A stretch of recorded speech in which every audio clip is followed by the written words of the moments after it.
segalanya. Kami percaya Tuhan, kami punya Tuhan yang luar biasa baik, yang sudah menyelamatkan kami, dan kasih setia Tuhan itu tidak pernah berhenti dalam hidup kami. Meskipun dalam keadaan hidup kami saat ini seakan-akan Tuhan, kami dalam keadaan tertekan, banyak orang yang jauh dari kami, ujian, cobaan seakan-akan sudah ada di luar kemampuan kami. Tapi kami percaya Tuhan, kami punya Allah yang setia, yang sudah terbukti kasih setia Tuhan atas setiap kami. Oleh sebab itu Tuhan, kami naikkan puji sembah kami ini Tuhan, hanya untuk menyenangkan hati Tuhan. Dan sebentar kami akan belajar kebenaran firman Tuhan. Urapi setiap kami, sehingga setiap benih firman yang akan ditabur boleh membawa kami semakin hari boleh semakin mengerti kehendak Tuhan. Di dalam nama Yesus kami berdoa, haleluya, amin. Shalom teman-teman semua. Halo, luar biasa ya. Kita mau buka langsung di satu ayat dulu ya, di Ibrani 12 ayat yang ke-14.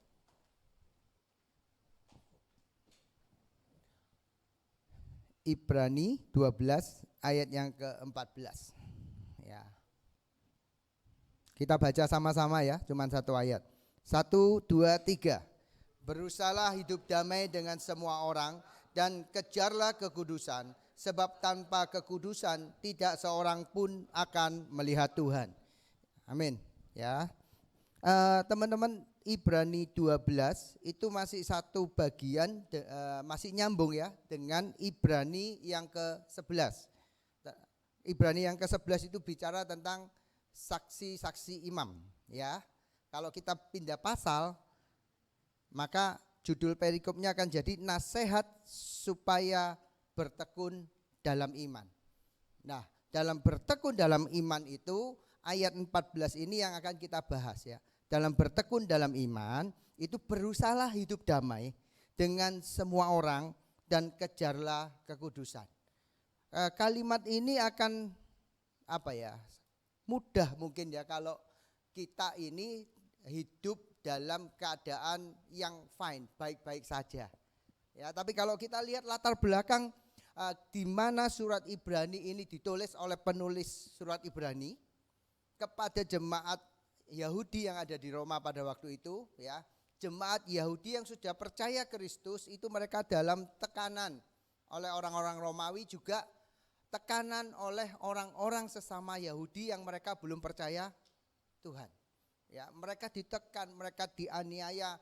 Mungkin mereka juga merasa dikhianati oleh teman-teman saudara sebangsanya sesama Yahudi. Sama-sama di tempat, di perantauan istilahnya kan. Sama-sama di tempat yang asing, sesama orang Yahudi, mereka enggak malah saling support tapi saling menekan. Nah, jadi akan susah ketika penulis Ibrani menulis di ayat yang ke-14 dalam kondisi yang seperti itu. Penulis Ibrani berkata seperti ini, berusahalah hidup damai.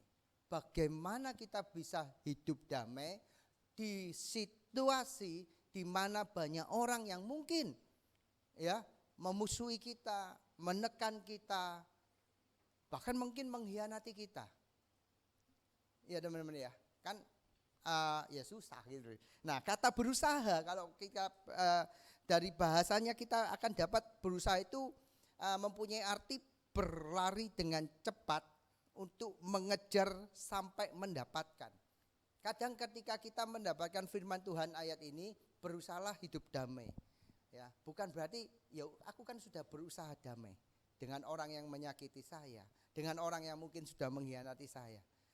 Syukur-syukurlah nek mau dia, kalau enggak mau ya enggak apa-apa. Tapi ayat ini mempunyai arti berlari cepat untuk mengejar bahkan sampai mendapatkannya. Arti yang lain itu melakukan upaya yang terbaik untuk mewujudkan sesuatu. Jadi berusaha mendapatkan kedamaian, hidup damai itu bukan usaha yang syukur-syukur dapat, syukur-syukur bisa. Enggak. Tapi sebagai orang yang sudah beriman, dimulai dari pasal 11 tadi, kalau kita ini sudah mempunyai teladan iman dan kita ini orang-orang yang beriman untuk mendapatkan keselamatan dari Kristus, ya doh. Nah, di ayat yang kedua, pasal yang ke-12 ini harus ada tindakan nyata. Sebagai orang beriman, kita itu harus mewujudkan hidup yang damai. Masalahnya di tengah situasi, mungkin hari ini teman-teman sedang berkonflik, ditekan, ya kan, dikhianati oleh teman yang mungkin sudah gandengan sama kita bertahun-tahun, orang-orang yang dekat nggak malah mensupport tapi menekan kita. Nah, untuk mewujudkan kedamaian ini loh ya, itu harus kita upayakan dengan yang terbaik sampai hal itu terwujud, bukan syukur-syukur. Ya, nah hidup damai yang dimaksud seperti apa yang dimaksud di ayat yang ke-14 ini. Hidup damai itu bukan berarti teman-teman ya, ketika teman-teman disakiti, aku itu sudah nolong dia tapi dia mengkhianati saya. Karena dia sudah berbuat seperti itu, awas, aku bisa balas 2 kali lipat lebih jahat dari dia.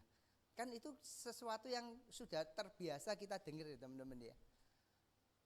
Di lingkungan kita, di lingkungan kerja, di mana kita sekolah, kerja, nanti teman-teman dimanapun berada, itu hal-hal yang biasa yang sudah kita dengar. Yang biasa kita dengarkan belum tentu itu sebuah kebenaran. Ya. Nah, bagaimana maksudnya kedamaian ini adalah tidak menjadi sama dengan orang yang mungkin tadi mengkhianati kita, yang mungkin tadi sudah menekan kita, mungkin saat itu sudah berkonflik merugikan kita. Dengan berkata hidup damai, kita tidak menjadi sama dengan dia. Hidup damai itu menerima pribadinya, teman-teman. Ya, saya minggu lalu itu yang khotbah di umum tahu ya, Pak Gideon ya. Waktu ada di kantor dia cerita, dia bertemu dengan seseorang yang pernah kerjasama dengan saya. Ya, nah, kebetulan kerjasama saya dengan orang ini itu mengalami sebuah kendala. Saya tidak pernah cerita di luar circle dari kerjaan saya. Cuman orang kantor aja yang tahu ya, karena mereka tak kadung tahu. Ya, saya tidak pernah cerita ke Peter, ke Yafet, ke Pak Gembala tentang masalah pekerjaan saya ini. Ya, meskipun saya tidak berani membenarkan diri, tapi kalau lihat cerita dari awal, posisi saya posisi yang benar. Tapi saya tidak pernah cerita. Nah, kebetulan Pak Gideon ini ketemu dengan yang bersangkutan cerita. Ya, yang bersangkutan cerita, oh, kok Budi itu gini. Terus si Pak Gideon yang ngomong, "Wes, Bud, tak tutup telingaku, Bud." Iya kan? Terus apa respon yang harus kita lakukan ketika kita tahu posisi saya benar, tapi kok pihak yang sana menceritakan seperti itu? Saya tidak langsung gini Pak Gideon. Cerita sebenarnya itu seperti ini dari awal. Saya tidak perlu menceritakan itu. Saya lebih baik berdamai dengan situasi itu. Saya tidak mau menjadi sama seperti orang yang tadi menceritakan kepada orang ini. Kalau saya membela diri dan saya balik menjelekkan yang orang yang sudah menjelekkan saya tidak sedang berusaha untuk hidup damai. Ya, saya belajar loh teman-teman ya, gak gampang toh, dengan ego kita, ya kan, mungkin dengan kemampuan kita, ya, dengan apa yang sudah kita punya, dengan pengalaman kita. Ketika orang yang kita anggap mungkin dia ada di level di bawah kita, mau secara keuangan, secara apa, ini orang jelekin kita, ini orang kurang ajar, perlu dikasih pelajaran. Mungkin secara umum akan orang berpikir seperti itu. Ketika kita mengambil tindakan sikap balik seperti itu, kita sedang tidak berusaha untuk menciptakan hidup damai. Kedamaian itu berarti kita tidak perlu menjadi sama dengan apa yang sudah dilakukan, tapi kita tetap mengasihi pribadinya. Oh, saya tetap kok mengasihi. Ya, bila perlu, kalau kita kan berteman nih ya, berteman di Instagram. Ya syukur-syukur dia tidak ngeblok saya, ya kan. Jadi saya tetap tahu kalau dia story-story yang bagus, tetap saya like kok. Ya. Karena saya tidak mau jadi serupa seperti dia. Tapi saya tetap mengasihi pribadinya. Ya, berusaha hidup damai. Damai itu bukan berarti kita jadi sama. Terus kita podo, ayo bareng-bareng. Terus kita sama-sama melakukan apa yang sebenarnya tidak patut untuk kita lakukan. Bahkan yang lebih parah ya tadi, membalas apa yang jahat, kita balas 2 kali lipat dengan lebih jahat. Ya kita pasti waspada karena kita tumbuh dengan pengajaran atau hal-hal yang seperti itu biasa kita saksikan dalam hidup kita. Ya teman-teman ya. Mulai dari sekolah, kamu dirugikan, ayo kita balas. Jangan teman-teman ya. Kita orang yang berbeda. Firman Tuhan hari ini mengajarkan kita bahwa itu harus kita usahakan. Berusaha ini bukan cuma syukur-syukur bisa, kalau enggak ya enggak apa-apa. Bukan, diusahakan seperti orang yang berlari untuk mendapatkan. Sampai dapat. Kedamaian itu bukan syukur-syukur. Ya, kita benci dengan dosanya, tapi kita mengasihi pribadi orangnya. Setuju ya teman-teman ya? Nah, terus apa yang harus kita belajar dari mana ketika kita berkata firman hari ini berusahalah. Coba teman-teman buka di Matius 5 ayat yang ke-9 ya. Kan enggak gampang nih teman-teman ya. Posisi saya, maaf ya, kalau umpamanya saya ini lebih punya pengalaman, mungkin duitnya lebih banyak, lebih sedikit dari orang yang itu. Kan kita punya kuasa toh untuk menekan balik. Kita punya kuasa untuk membalas toh. Ya. Kalau umpamanya saya, orang yang menjelek-jelekkan saya, duitnya lebih banyak, kuasanya lebih banyak, gede, pengalamannya lebih gede. Saya tidak bisa balas. Terus saya ngomong, enggak lah lebih baik saya berdamai dengan dia.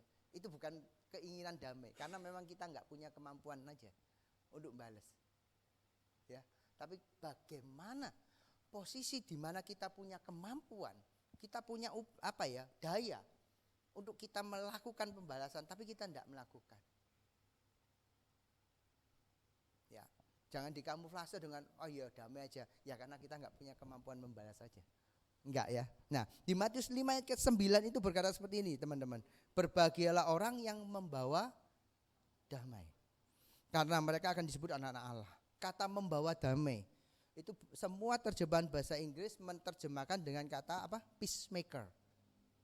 Damai itu dibuat, diciptakan. Dan kata berbahagialah itu untuk kita, teman-teman, ya. Kita ini diberkati, kita ini berbahagia ketika kita menjadi orang yang menciptakan sebuah kondisi damai. Ya. Dan kalau teman-teman lihat di Roma 12 ayat yang ke-18, itu berkata seperti sedapat-dapatnya. Kalau hal itu bergantung kepadamu, hiduplah dalam perdamaian dengan semua orang. Bukankah segala sesuatu yang kita hadapi, dihadapkan dalam hidup kita, itu responnya tergantung kita, teman-teman. Ya, respon semua itu tergantung pada kita. Dan sedapat-dapatnya di Roma, kalau itu tergantung kita, ya semua tergantung kita kok.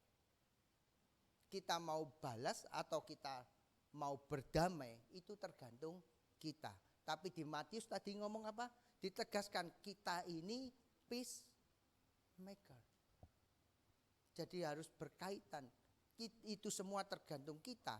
Dan firman Tuhan mendorong kita untuk kita menjadi orang yang menciptakan kedamaian itu. Peacemaker. Ya, wajar loh teman-teman ya, dalam sebuah lingkungan kerja, di rumah tangga, di keluarga, sama saudara, di gereja, dimanapun pasti ada konflik, ya teman-teman ya. Merasa ditekan, dikhianati, disakiti, saya teraniaya, mental saya teraniaya dengan perbuatan dia, meskipun tidak secara langsung, tapi mental saya kena ini. Sekarang kan anak-anak muda sekarang kan zamannya gitu, dikit-dikit kena mental. Ya, makanya generasi sekarang apa? Generasi kan strawberry. Ya, zaman Siapa yang sekolah tahun 80 90-an? Enggak ada ya, saya ya. Kita dilempar penghapus, dilempar apa? Dulu penggaris dari kayu, dari guru itu biasa. Murid ya, saya murid dilempar di apa itu biasa. Karena nggak tahu firman aja tak lempar balik kalau zaman dulu. Tapi kalau hari ini kan enggak. Panggil orang tua, orang tuanya datang bareng-bareng, gurunya terus dilaporin. Makanya anak ini apa? Tumbuh dengan mental yang sedikit-sedikit ada yang ngelindungin, sedikit-sedikit merasa teraniaya, hakku diambil. Ya, jadi ketika ada tekanan, ya seperti stroberi tadi, pencet langsung rusak. Tapi kita enggak, teman-teman ya. Hari ini teman-teman ada di lingkungan mana? Teman-teman merasa teraniaya, teman-teman merasa tertekan. Ada orang yang tidak membalas sesuatu apa yang sudah Anda anggap harusnya orang itu membalas sesuatu yang setimpal dengan saya. Saya sudah berbuat baik kok dia membalas seperti itu. Firman Tuhan hari ini berkata, berusahalah hidup damai. Ciptakan. Itu kita ciptakan, teman-teman. Dan itu tergantung kita, bukan tergantung pribadi orang lain. Ya. Kedamaian itu tercipta bukan karena orang lain yang mau berdamai, tapi kita yang harus menciptakannya. Amin, teman-teman ya. Ya. Nah, dengan semua orang, jangan pilih-pilih ya. Saya tadi ngomong, kalau memang damai karena saya tidak punya daya, tidak punya kemampuan secara finansial, saya tidak bisa balas, ya wajar. Terus saya pakai kamuflase kata damai. Ya damai, memang nggak bisa balas. Tapi bagaimana posisi ketika Anda punya kemampuan lebih? Semua orang di bawah Anda, ya kan? Orang yang Anda pandang secara kemampuan finansial, pengetahuan, posisi kedudukan di bawah Anda pun, semua orang Anda harus menciptakan kondisi damai dengan orang tersebut. Amin ya teman-teman ya. Nah, kata berikutnya, berusahalah hidup damai dengan semua orang dan kejarlah kekudusan. Ya, saya akan mulai dengan kalimat kayak gini. Mengasihi orangnya tadi yang ngomong. Kita kasihi orang-orang tersebut pribadinya. Orang yang sudah menyakiti Anda, mengkhianati Anda, menekan Anda. Seperti jemaat Ibrani yang hari itu dikondisikan seperti itu. Ya. Mengasihi orangnya, mengasihi pribadinya, tapi tetap membenci dosanya. Dengan tidak mengikuti atau terseret arus dosa orang tersebut, dengan tidak memberikan pembalasan kepada orang yang sudah menekan Anda, merugikan Anda, mengkhianati Anda. Sebenarnya di saat yang sama kita sedang mengejar kekudusan. Amin ya teman-teman ya. Kalau di bahasa lain, berusahalah hidup damai dan kudus. Tidak ada kata kejar kok. Nah, ketika kita berusaha hidup damai dengan tidak membalas, tidak menjadi sama dengan orang lain yang sudah merugikan kita, sesungguhnya kita sudah ada di posisi hidup kudus. Amin teman-teman ya. Nah, kita akan punya sebuah teladan ketika kita melihat di ayat yang ketiga, Ibrani 12 ayat yang ketiga berkata seperti ini. Ingatlah selalu, Ibrani 12 ayat yang ketiga, ingatlah selalu akan Dia yang tekun menanggung bantahan yang sehebat itu terhadap dirinya dari pihak orang-orang berdosa, supaya jangan kamu menjadi lemah dan putus asa. Ya, sekali lagi ya, ingatlah selalu akan Dia. Dia ini Yesus Kristus ya, yang tekun menanggung bantahan. Teman-teman, kan apalagi di lingkungan gereja ya, kita ini kan sedang melakukan sesuatu yang baik. Ya, gereja ini mau dikatakan tempat untuk berkamuflase bisa, tapi seharusnya semua yang kita lakukan dan kita kerjakan di lingkungan gereja itu harus murni kan, ya. Seperti Kristus itu, ketika dia turun dari langit kepada untuk kita orang yang berdosa, dia tidak punya motivasi yang lain kan. Cuman satu. Kita juga ya di gereja cuman satu. Dia cuman mau menyelamatkan kita. Niat baik loh. Ya. Tapi apa di ayat 3? Dia tekun menanggung bantahan. Tuhan Yesus itu dia apa teman-teman? Dia disakiti, fisik mental disakiti Tuhan Yesus. Dia dihianati. Saya lupa penulisnya ya. Yang mengkhianati Tuhan Yesus itu bukan cuman 12 atau 11 muridnya.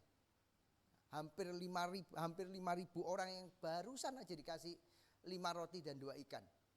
Itu orang-orang yang mengkhianati Tuhan Yesus. Karena beberapa hari kemudian orang-orang itu kemungkinan besar juga yang berteriak kepada Tuhan, salibkan dia. Ya, kalau teman-teman cuma dihianati oleh teman dekat 1-2, Tuhan Yesus sudah memberi teladan. Sak kampung hianati. Ya. Bahkan orang yang 3,5 tahun makan tidur jalan bareng. Ya. Seluruh muridnya tidak ada yang memberikan pembelaan. Dia difitnah, dihianati, disakiti. Tapi apa teladannya Kristus teman-teman? Dia tekun menanggung bantahan. Nah teman-teman, jangan jadi generasi yang tadi saya ngomong. Kena mental dikit, mutung, terus gak gereja-gerejaan, terus gak pelayan-pelayanan, terus gak usah kerja lah. Lingkungan kerjanya toksik, wah pindah kerja, terus cari kerja angel. Ya, ayo. Dimanapun kita ditempatkan Tuhan, pasti ada proses. Pasti ada gesekan. Kalau enggak, berarti Anda bukan apa ya? Kalau kita baca di ayat, kalau kita ini anak, dianggap anak, di ayat atasnya ya, kalau kita dianggap anak, kita itu dihajar, kita disesah. Nah, jangan-jangan kalau hidupmu fine-fine aja, tidak ada proses. Coba baca di ayat atasnya. Berarti kamu anak gampangan, kamu tidak dianggap anak berarti. Selama teman-teman ada di lingkungan kerja, keluarga, terlebih di gereja, Anda digesek, ayo nikmati proses saja. Nikmati ya kan. Di gereja enggak semua kok orang suci. Yang enggak si A enggak mungkin memfitnah si B. Mau kosong ya kan? Ada. Si A enggak mungkin iri sama si B yang lebih sukses, enggak mungkin. Karena gereja ini isinya bukan orang-orang yang suci-suci yang sudah sempurna, enggak. Di sini kita belajar untuk menjadi sempurna. Tapi dalam proses itu kita punya teladan ya kan? Tekun menanggung. Seperti Kristus sudah menanggung semua bantahan, cacian, hinaan, pengkhianatan semua.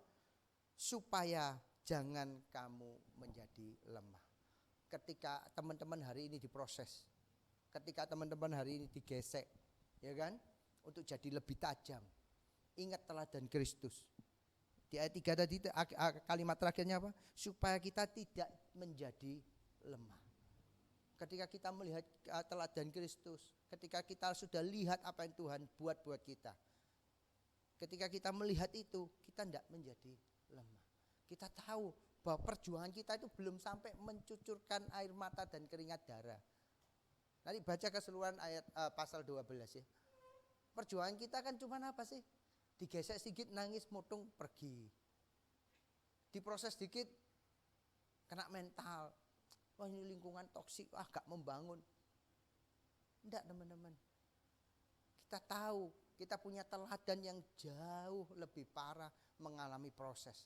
Dan teladan itu untuk kita menjadi kuat.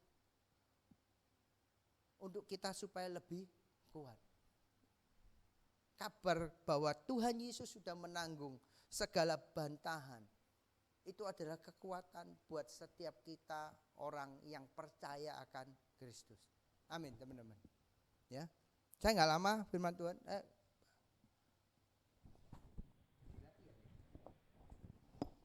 Oke, saya tutup ya di Matius 5, 23, 24. Buka ya teman-teman.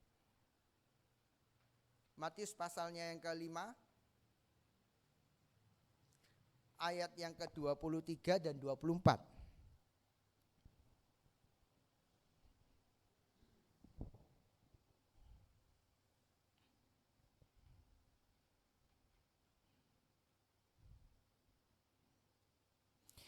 Sebab itu jika engkau mempersembahkan persembahanmu di atas mezbah dan engkau teringat akan sesuatu yang ada dalam hati saudaramu terhadap engkau, tinggalkanlah persembahanmu di depan mezbah itu dan pergilah berdamai dahulu dengan saudaramu, lalu kembali untuk mempersembahkan persembahan itu. Saya ulangi ya di kalimat ini ya. Dan engkau teringat akan sesuatu yang ada dalam hati saudaramu terhadap engkau. Paham ya kalimatnya di ayat ini ya, di ayat yang ke-23 ini ya. Kita berdoa, kita datang kepada Tuhan. Ketika kita datang kepada Tuhan, kita ingat, kita habis nyakitin, saya habis nyakitin Evir atau Peter. Bukan loh. Tapi saya ingat Evir itu lagi gak enak sama saya. Karena contoh, saya habis nraktir Peter tapi Evir gak tak traktir.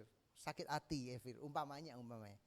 Saya ingat waktu doa, oh iya ya, gara-gara aku lupa nraktir Evir itu kepahitan sampai aku. Aku datengin Evir loh. Tak ajak damai dulu. Baru aku boleh datang menghadap Tuhan. Ini simpelnya seperti itu ya. Bukan kita yang sedang berbuat salah. Bukan. Ada orang yang entah kita sadar nggak sadar, atau bahkan secara kita periksa, bukan salah aku loh, salah DE. Siapa suruh dia sakit hati? Aku nggak bermaksud membuat dia sakit hati. Dia sakit hati. Datengin dulu. Oleh sebab itu ayat yang ke-14 tadi, berusahalah hidup dalam damai. Itu susah ya, karena bukan dari pihak kita harusnya yang membuat itu secara manusia. Bukan kondisi yang membuat, maksudnya kondisi ya saya memang udah fine, enggak ada buat salah sama orang, enggak. Orang yang berbuat salah kepada kita yang samperin, kita yang ajak damai, baru kita bisa datang kepada Tuhan. Baru kita bisa melihat Tuhan.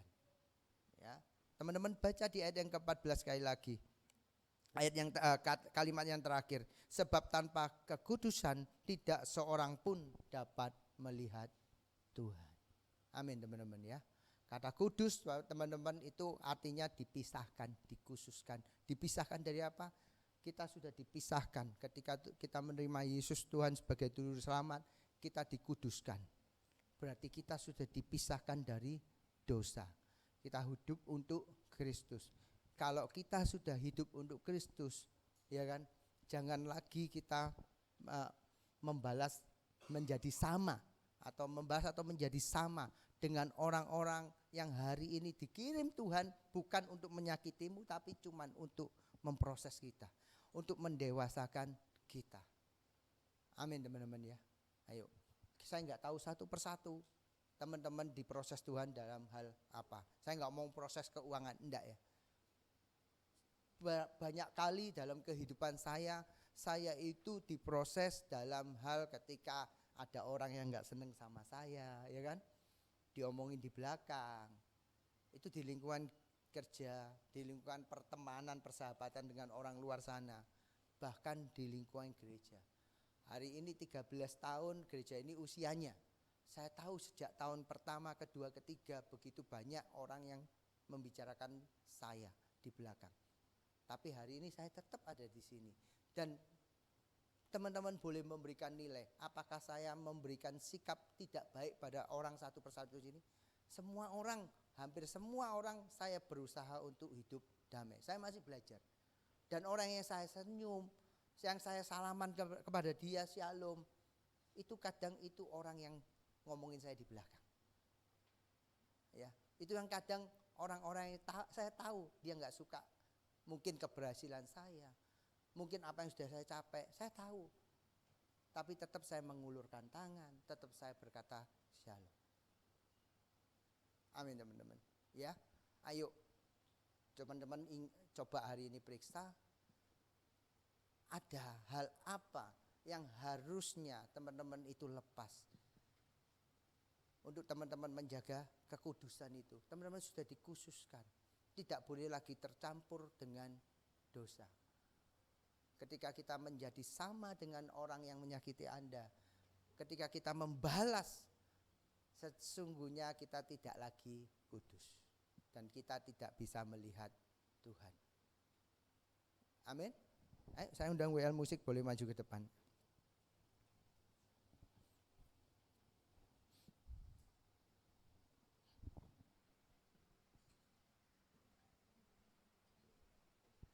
Saya undang teman-teman bangkit berdiri.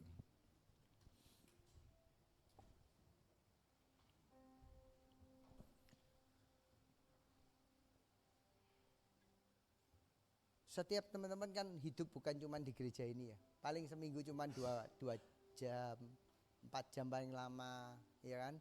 Tambah 2 jam di hari Kamis.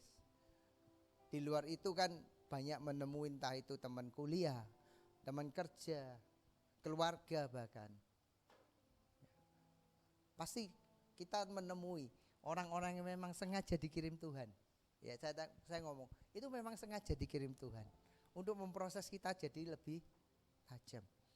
Sengaja dikirim Tuhan untuk menggesek kita. Kalau kita ini ngomong kita ini pedang, ya pedang yang tajam harus digesek. Ingat, mereka mungkin menyakiti kita dari perkataan. Mungkin dia mengkhianati kita. Mungkin dia menekan kita, mental kita kena. Kita jadi sakit hati. Kita jadi patah semangat gara-gara orang itu. Hari ini firman Tuhan ngomong, berusahalah hidup damai dan kejarlah kekudusan. Amin teman-teman. Tutup mata yuk. Ingat wajah orang yang menjegalkan yuk. Coba lihat lagi. Saya bukan ngomong ingat terus supaya Anda jadi benci. Coba ingat-ingat perlakuannya, perkataannya. Firman Tuhan tadi ngomong apa? Semua itu bergantung kita. Kita bukan orang yang diciptakan untuk bisa lupa ingatan. Kita pasti ingat wajahnya, kita ingat perkataannya. Ya. Tapi ketika kita bisa berdamai dengan kondisi itu, ketika kita bertemu dengan orang itu, kita tetap bisa mengulurkan tangan dan dengan tulus ngomong shalom. Bisa enggak? Semua kalau bergantung dengan kita, ayo ciptakan kedamaian. Kita ini orang-orang yang diutus jadi peacemaker. Oleh sebab itu dikatakan kita berbahagia, kita diberkati. Dan Tuhan Yesus sudah menjadi teladan buat kita. Ya, kita naikkan suara pujian. Ku mau seperti-Mu Yesus, disempurnakan selalu dalam segenap jalanku, memuliakan nama-Mu. Katakan ku mau seperti-Mu Yesus, disempurnakan selalu dalam segenap jalanku, memuliakan nama-Mu. Sungguh-sungguh katakan ku mau seperti-Mu, mau seperti-Mu Yesus, disempurnakan selalu dalam segenap jalanku, memuliakan nama-Mu. Ayat yang ketiga, dari Ibrani pasal 12 tadi berkata seperti ini, ingatlah selalu akan Dia yang tekun menanggung bantahan yang sehebat itu terhadap dirinya. Semua itu dilakukan untuk kita semua yang ada di tempat ini, untuk saya, untuk teman-teman. Dalam karyanya yang luar biasa, Tuhan Yesus itu mau loh mengambil rupa sebagai manusia untuk menebus kita, orang-orang yang harusnya gak layak ditebus, tapi yang Dia dapatkan bantahan, yang Dia dapatkan hinaan, penolakan, pengkhianatan, tapi Dia tetap tekun melakukan, menanggung semuanya demi kita. Dan kabar Injil itu boleh menjadi kekuatan buat kita hari ini ketika kita juga menghadapi hal-hal yang sama. Meskipun perjuangan teman-teman dengan saya hari ini gak sampai mencucurkan keringat darah, air mata darah, gak sampai, jauh dibanding dari apa yang sudah Tuhan Yesus alami. Tapi kabar tersebut teman-teman, ketika kita mengingat hal tersebut, kita melihat lagi apa yang sudah Tuhan Yesus lakukan, biar itu boleh menjadi kekuatan buat kita. Ketika hari ini teman-teman ditekan oleh keadaan, kondisi, orang-orang di sekitar Anda disakiti, Anda dikhianati, pandang Kristus. Biar teladan Kristus itu boleh menguatkan kita, menghibur kita. Terima kasih Tuhan buat kebenaran firman-Mu. Biar firman Tuhan hari ini boleh menjadi sebuah kekuatan buat setiap kami. Ketika hari ini mungkin Tuhan kirimkan orang-orang untuk menjadi bagian dari proses kehidupan kami menjadi lebih kuat, lebih tajam. Biarlah kami mengingat kembali bagaimana Kristus sudah menjalani hal yang lebih dahsyat dan Tuhan kuat menanggung segalanya, sehingga hari ini kami boleh ada dan kami mengambil teladan Kristus itu yang menjadi kekuatan untuk kami menghadapi orang-orang yang mungkin sudah mengkhianati kami, menyakiti kami, menekan kami. Kekuatan Injil Kristus boleh hidup dalam hidup kami. Terima kasih Tuhan, terima kasih. Biarlah setiap benih firman yang sudah kami dengar ini boleh kami simpan dalam hati kami, dan Roh Kudus memampukan kami untuk melakukan setiap benih firman ini, sehingga benih firman ini berbuah-buah lebat. Orang lain boleh melihat setiap tingkah laku, perbuatan, perkataan kami adalah mencerminkan Kristus itu sendiri. Terima kasih Tuhan, di dalam nama Yesus kami berdoa. Haleluya, amin. Tuhan Yesus berkati.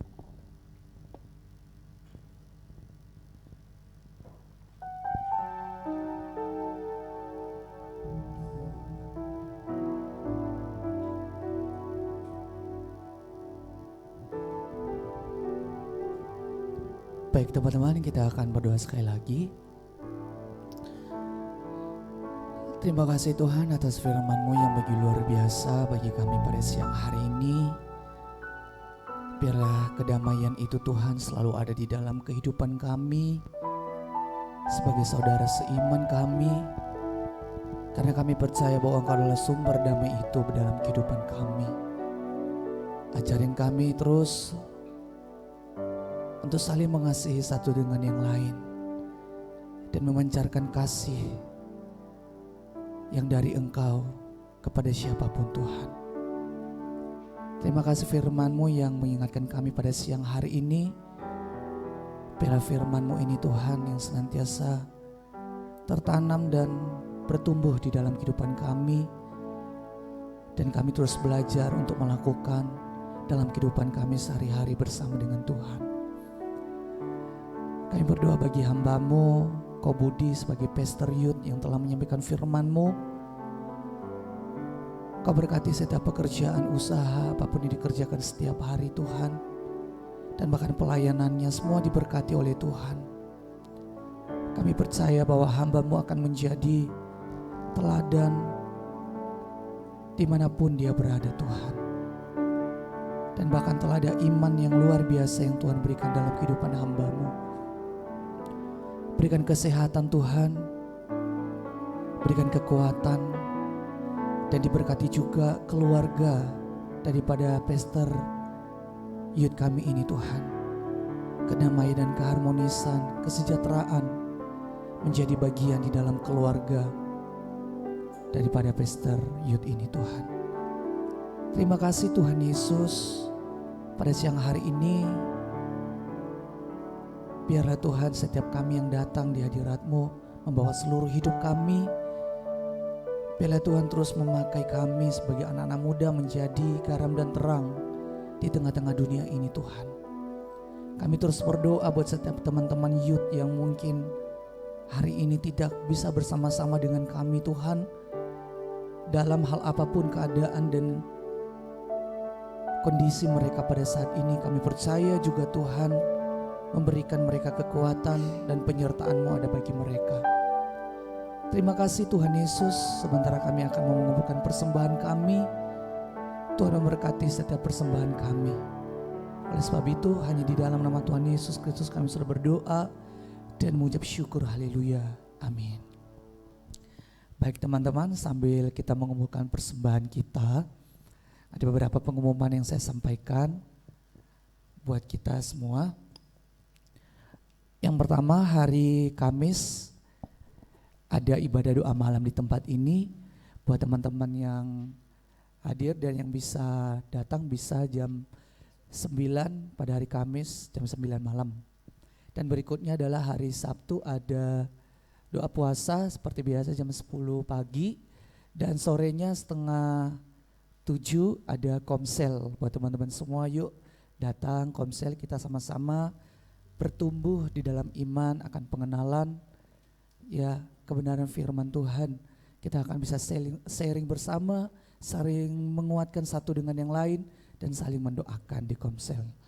Dan berikutnya adalah pada hari Minggu kita akan ada ibadah youth seperti biasa jam 12 siang dan ibadah raya jam 9 pagi.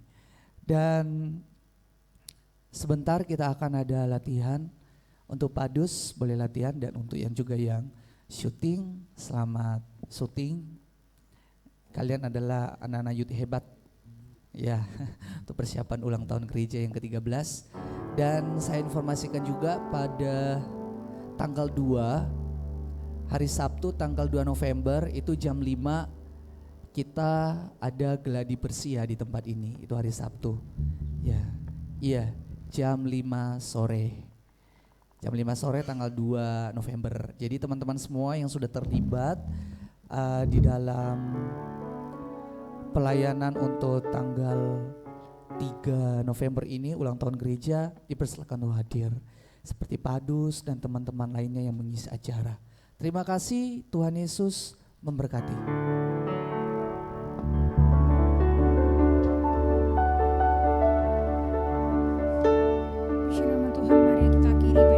Siang hari ini kita undang semua untuk bangkit berdiri.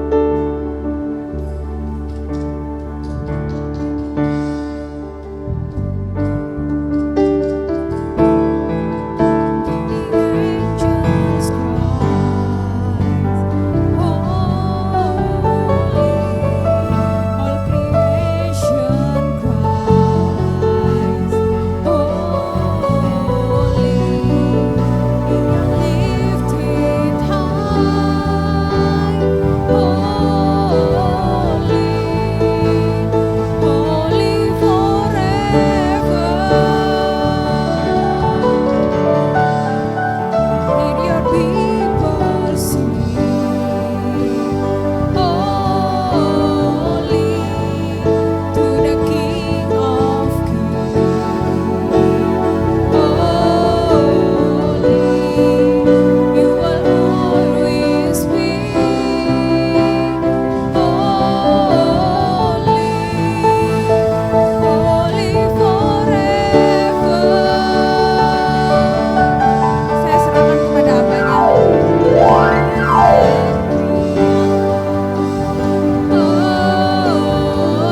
Engkau kudus Tuhan, Engkau Allah yang kudus dalam hidup kami Tuhan. Terima kasih Tuhan, Engkau Allah yang kami naikkan puji sembah pada siang hari ini Tuhan. Dan biarlah hati-Mu Tuhan boleh disenangkan atas setiap pujian penyembahan kami. Terima kasih Tuhan buat ibadah yang luar biasa pada siang hari ini. Terima kasih Tuhan, Tuhan sudah memberkati dari awal pertengahan hingga akhir. Setiap teman-teman yang hadir pada siang hari ini, mereka datang beribadah, yang mengambil bagian pada pelayanan pekerjaan Tuhan. Biar Tuhan Yesus yang memberkati setiap mereka. Dan sebentar setiap kami akan pulang, kami mau angkat tangan kami.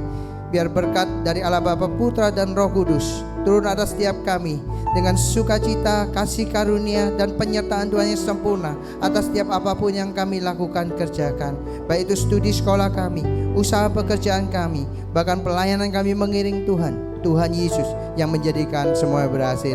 Di dalam nama Yesus yang percaya, mari sama-sama katakan amin. Tuhan Yesus berkati.